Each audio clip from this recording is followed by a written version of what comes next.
Welcome to TV ట్రిబుల్9 news. రాష్ట్ర వ్యాప్తంగా మహిళలపైన జరుగుతున్నటువంటి అఘాయిత్యాలకు నిరసనగా ఈరోజు అల్లూరు సీతారామరాజు జిల్లా గోనవరం మండల కేంద్రంలో డాక్టర్ బిఆర్ అంబేద్కర్ విగ్రహం దగ్గర నిరసనగా వైఎస్ఆర్సీపీ మండల అధ్యక్షులు ఆలూరే కోటయ్య, జెడ్పీటీసీ గుజ్జ విజయ, ఎంపీపీ పాయం రంగమ్మ, ఆవులు మరియు దాస్ ఆధ్వర్యంలో నిరసన కార్యక్రమాలు చేపట్టారు.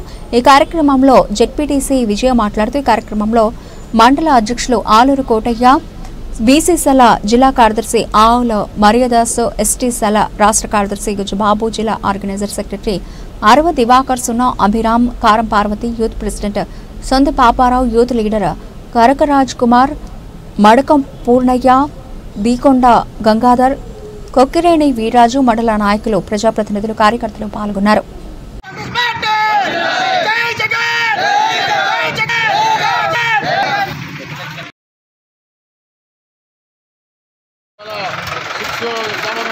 ఎన్నో పథకాలు పెట్టాడు. ఎక్కడంతోనే వాలంటీర్ 10,000 నీకు 10,000 అంటూ వాళ్ళు పీకేసిండు. అదొకటి 15,000 కోట్లు కరెంట్ ఛార్జీలు పెట్టినాడు, 15,000 కోట్లు పెంచిండు. ఆయన ఏంటంటే రెడ్ బుక్ రాజ్యాంగం నడుపుతుండు. గట్ట ఎవరి మందులు ఇచ్చినా వైఎస్ఆర్ పార్టీ మంత్రులు కానీ, ఎమ్మెల్యేలు కానీ, కార్యకర్తలు కానీ వదిలిపెట్టలేదు. ఇవాళ ఒకటే చెప్తాను, ఎప్పుడు చీకటి ఉండదు, వస్తుంది చీకటి వస్తుంది. అది గమనించి పార్టీ ఇవాళ మంచి పనులు చూస్తున్నాము. ఎన్నో జనం ఇవాళ ఈ ప్రభుత్వం సొంతం కాదు, సంవత్సరాల పోతే ప్రజలు చెప్తారు ఎన్ని పథకాలు అధికారులు పోస్తాను, ఇదిగో ఇంకోసారి ఏం చెబుతాం, మళ్ళీ ఎలక్షన్కి ఇదిగో మళ్ళానికి ఒక హెలికాప్టర్ కూడా అంటాం. ఎక్కిందా కూడా ఆయన ఒకసారి గుర్తుకొని ఆ సంక్షేమ పని మంచిగా ప్రజలు జారాయి. కాకపోతే నీకు కావతకు పెట్టించుకో, జిల్లా పోరెడ్డి జైలు కట్టించుకుని మేము భయపడే అవసరం లేదు. ప్రత్యేక పరిపాలన వాళ్ళు కట్టి ఇలాంటి ఏం చేయం, జిల్లా పోరెడ్డి జైలు కట్టి భయపడే అవసరం లేదు. భయపడే వైఎస్ఆర్ కార్యకర్త కానీ, లీడర్లు కానీ ఎవరు భయపడరు, తప్పు చేయరు. తప్పు చేస్తే మా నాయకుడైనా విధించినందుకు కాబట్టి ధన్యవాదాలు చెప్తూ సెలవు తీసుకుంటాం.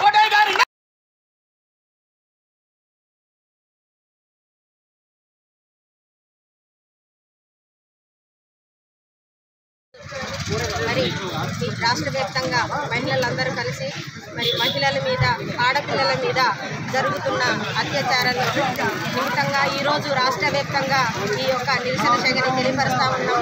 ఎందుకంటే మన ఏపీ ఆంధ్రప్రదేశ్లోని మరి రాజ్యాంగబద్ధంగా రాజ్యాంగపరంగా ఈరోజు పరిపాలన అనేది కొనసాగట్లేదు. ఏంటంటే రెడ్ బుక్ పరిపాలన కొనసాగుతుందని గట్టిగా చెప్తా ఉన్నాం. ఎందుకంటే ఈరోజు చూస్తే చిన్నపిల్ల, అనంతపురం జిల్లాలోని చిన్నపిల్ల 3 సంవత్సరాల పిల్లని చికా చేసి ఎలాగా చంపేశారనేది మనం చూసాం. పసికందు. అదే కాకుండా 9వ తరగతి చదువుతున్న విద్యార్థిని కూడా ఎన్ని రోజులు చికా చేసి మరి ఆ 14 మంది ఎంత ఘోరంగా అమ్మాయిని హతం చేశారో కూడా చూసాం. ఇలాంటి పరిస్థితిలో ప్రతి జిల్లాలో ఈ ఒక్క సంవత్సరం వ్యవధిలోనే ఎంతోమంది 10-15 మంది పిల్లగాళ్ళు ఇలా పాడైపోయారు. ఆడోళ్ళు కనీసం రోడ్డుకి ఎక్కి ఏదన్నా షాపింగ్కి వెళ్ళాలన్నా, కూరగాయలు తెచ్చుకోవడం, సరుకులకి రోడ్డు ఎక్కి వెళ్ళడానికే కూడా భయం వేసే పరిస్థితిలో ఈ రాష్ట్రంలో బతుకుతున్నాం. మరి గతంలో జగనన్న దిశ చట్టాలని వేసి వెంటనే ఒక ఫోన్ కాల్ వస్తే పోలీసులు వచ్చి రక్షణ ఇచ్చేలాంటి చట్టాలని తీసేసి ఈరోజు రెడ్ బుక్ పరిపాలన కొనసాగించడం అనేది ఘోరమైన పరిస్థితి. మరి అంబేద్కర్ గారు రాగించిన రాజ్యాంగ పరంగా ఈరోజు పరిపాలన కొనసాగించాలి తప్ప ఇలాంటి రెడ్ బుక్లో, ఈ బుక్లో, ఆ బుక్ లాంటి పరిపాలన చేస్తే మాత్రం రాష్ట్ర వ్యాప్తంగా ఆడోళ్ళంతా టీడీపీ కార్యకర్తలు కానీ కూటమి నాయకులు ఎవరన్నా వస్తే తరిమి కొట్టే రోజులు వస్తాయని